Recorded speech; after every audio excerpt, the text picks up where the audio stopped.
ইমান ধুনীয়াকৈ ফুলি গৈছে ফুলপাহ ইয়াতে থৈ দিছোঁ আপোনালোকৰ বাৰু কিবা উফি চুপিৰ সমস্যা হৈ আছে নেকি বাৰু চুলিবোৰ বাৰু সৰি যায় নেকি আৰু ঠাণ্ডাৰ দিন যিহেতু উফিটো বহুত হয় এই সমস্যাবোৰৰ পৰা দূৰ হ'বলৈ মই লৈ আহিছোঁ আপোনালোকৰ বাবে নেচাৰ শ্বেয়াৰৰ জং শ্বেম্পু এই শ্বেম্পু আপোনালোকে ব্যৱহাৰ কৰিলে বহুত বেছি পৰিত্ৰাণ পাব মোৰো আগতে চুলি বিৰাট সৰিছিলে আৰু উফি যে ইমান মাথাটো অলপ খজুৱালে ইমান ডেণ্ড্ৰফ ইমান উফি পৰিছিলে নহয় বেলেগৰ আগত লাজে লাগি গৈছিলে আৰু যেতিয়াৰে পৰা মই এই নেচাৰ শ্বেয়াৰৰ জং শ্বেম্পু ব্যৱহাৰ কৰিলোঁ মোৰ উফিৰ সমস্যাও দূৰ আৰু চুলি নহ'লে এতিয়ালৈকে মই টকলাই হৈ গ'লোহেঁতেন টকলা হৈ মেলি এতিয়া মই পংকজ পাঠকৰ ওচৰত যাব লগা হ'লহেঁতেন বাকী যিয়ে নহওক বাৰু নেচাৰ শ্বেয়াৰৰ এই জং শ্বেম্পু ইউজ কৰাৰ পাছত মই বহুত ভাল ফলাফল পালোঁ আৰু এয়া 100% নেচাৰেল হয় ছাইড ইফেক্টৰ কথা কোনো চিন্তাই কৰিব নালাগে আপোনালোকে মাত্ৰ সপ্তাহত 3 দিনমান আপোনালোকে ব্যৱহাৰ কৰক খুব সুন্দৰভাৱে গা ধোৱাৰ সময়ত আৰু চাব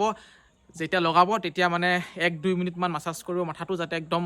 চুলিৰ গুৰিলৈকে পায়গৈ খুব ধুনীয়াকৈ তাৰপিছতে আপোনালোকে ধুই দিব চাব খুব সুন্দৰভাৱে ভাল ফলাফল পাবই আৰু এই প্ৰডাক্টটো অৰ্ডাৰ কৰিবলৈ চিন্তা কৰিব নালাগে মই টেগ কৰি থৈ দিছোঁ তাত গৈ আপোনালোকে অৰ্ডাৰ কৰক নাইবা কমেণ্টত মই লিংকটো দি থৈ দিছোঁ প্ৰিণ্ট কৰি তাত গৈ আপোনালোকে ক্লিক কৰি সুন্দৰভাৱে অৰ্ডাৰ কৰিব পাৰে এমেজন ফ্লিপকাৰ্ট বা আন জেগাৰ পৰাও ধুনীয়াকৈ